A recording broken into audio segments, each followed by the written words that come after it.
ഇത് പാലക്കാടാണ്, കേരള രാഷ്ട്രീയത്തിലെ യഥാർത്ഥ കുരുക്ഷേത്രം. പക്ഷേ ഇത്തവണ പോരാട്ടം തുടങ്ങുന്നതിന് മുൻപേ ഒരു ചോദ്യം അന്തരീക്ഷത്തിൽ കനക്കുന്നുണ്ട്. കോൺഗ്രസ് ഇവിടെ ആയുധം വെച്ച് കീഴടങ്ങുകയാണോ?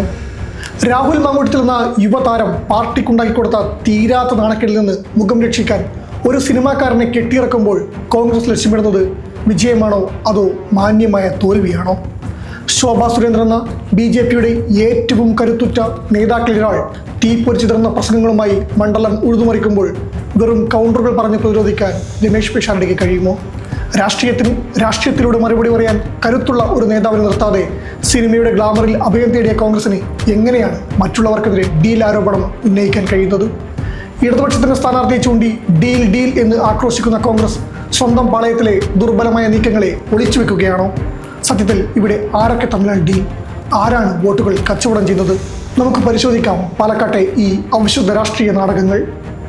കേരള രാഷ്ട്രീയത്തിൽ ഡീൽ എന്ന് കേൾക്കുമ്പോൾ ആദ്യം ഓടിയെത്തുന്നത് 1991 കോലി ബി സഖ്യമാണ്. കോൺഗ്രസ് ലീഗ് BJP സഖ്യം അന്ന് കൈകോർത്തത് ഇടതിനെ തകർക്കാനായിരുന്നു. എന്നാൽ ഇന്ന് പാലക്കാട് കോൺഗ്രസ് ആരംഭിക്കുന്നത് CPM BJP ഡീൽ ഉണ്ടെന്നാണ്. ന്യൂനപക്ഷ വോട്ടുകൾ ലക്ഷ്യമിട്ട് CPM NMR റസാക്കിനെ ഇറക്കിയത് BJPയെ സഹായിക്കാനാണെന്നാണ് VD സതീശനും KC വേണുഗോപാലും പറയുന്നത്.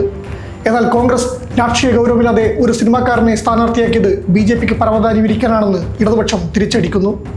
2024 ഉപതെരഞ്ഞെടുപ്പിൽ വലിയ പ്രതീക്ഷയോടെയാണ് രാഹുൽ മാങ്കൂട്ടത്തിലിനെ പാലക്കാട് എത്തിച്ചത്. പക്ഷേ വെറും ഒരു വർഷം കൊണ്ട് ആ പ്രതീക്ഷകൾ തകർന്നു.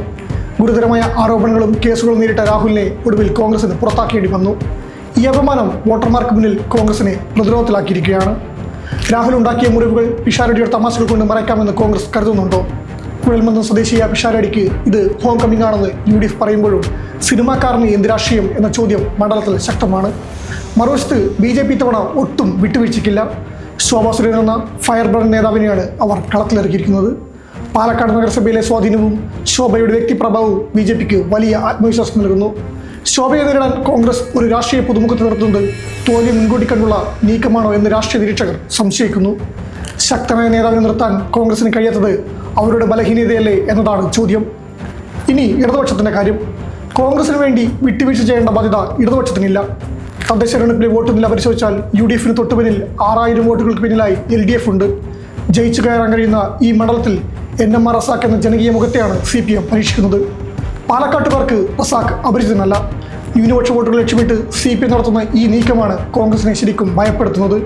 മുൻപ് BJPയെ തോൽപ്പിക്കാൻ ഇടതുപക്ഷം കോൺഗ്രസിന് വോട്ട് നൽകിയിരുന്നെങ്കിൽ ഇത്തവണ അത്തരമൊരു ഉദാരത പ്രതീക്ഷിക്കേണ്ടതില്ല എന്ന വികാരം മണ്ഡലത്തിലുണ്ട്. മുൻ തെരഞ്ഞെടുപ്പിൽ BJP പരാജയപ്പെടുത്താൻ പാലക്കാട്ടെ CPM വോട്ടുകൾ കോൺഗ്രസിന് ലഭിച്ചിരുന്നത് ഒരു തർക്കവുമില്ലാത്ത കാര്യമാണ്. എന്നാൽ രാഹുൽ മാങ്കൂട്ടം എന്ന MLAയുടെ പിൻഗാമിയായി രമേശ് പിഷാരടി എത്തുമ്പോൾ അയാളെ ജയിപ്പിക്കേണ്ട ബാധ്യത ഇടതുപക്ഷത്തിനുള്ള ചിന്ത ശക്തമാണ്. തോൽവി ഉറപ്പിക്കുമ്പോഴാണ് പലപ്പോഴും ഇത്തരം ഡീൽ ആരോപണങ്ങൾ ഉയരാറുള്ളത്. അപമാനത്തിന് കറപുരണ്ട രാഹുൽ മാങ്കൂട്ടത്തിൽ യുഗത്തിന് ശേഷം ഒരു സിനിമാ താരത്തിന്റെ ജനപ്രീതിയിൽ കോൺഗ്രസിന് അഭയം തേടുമ്പോൾ അത് അവരുടെ ആത്മവിശ്വാസമില്ലായ്മയാണോ അതോ രാഷ്ട്രീയ പാപ്പരത്തമാണോ? ശോഭാ സുരേന്ദ്രൻ എന്ന പെൺകരുത്തിനെ നേരിടാൻ രമേശ് പിഷാരടിയുടെ തമാശകൾ കഴിയുമെന്ന് കാലം തെളിയിക്കും. ഇടതുപക്ഷം ജനകീയനായ ഒരു വ്യവസായി രംഗത്തിറക്കി വോട്ടർമാരെ സ്വാഗതം ചെയ്യുമ്പോൾ അത് കോൺഗ്രസിനെ തോൽപ്പിക്കാനാണോ അതോ BJPയെ ജയിപ്പിക്കാനാണോ എന്ന ചോദ്യത്തിന് വോട്ടർമാരുടെ പക്കൽ ഉത്തരമുണ്ട്. ഡീലുകൾ മുറിക്കുള്ളിൽ നടക്കുന്നുണ്ടാകാം, ആരോപണങ്ങൾ മെയ്ക്കിലൂടെ മുഴങ്ങുന്നുണ്ടാകാം. പക്ഷേ ഒന്നുറപ്പാണ്, 2026 ഈ വേനൽ ചൂടിനേക്കാൾ കനലായി പാലക്കാട്ടെ ഫലം കേരള രാഷ്ട്രീയത്തെ പൊള്ളിക്കും.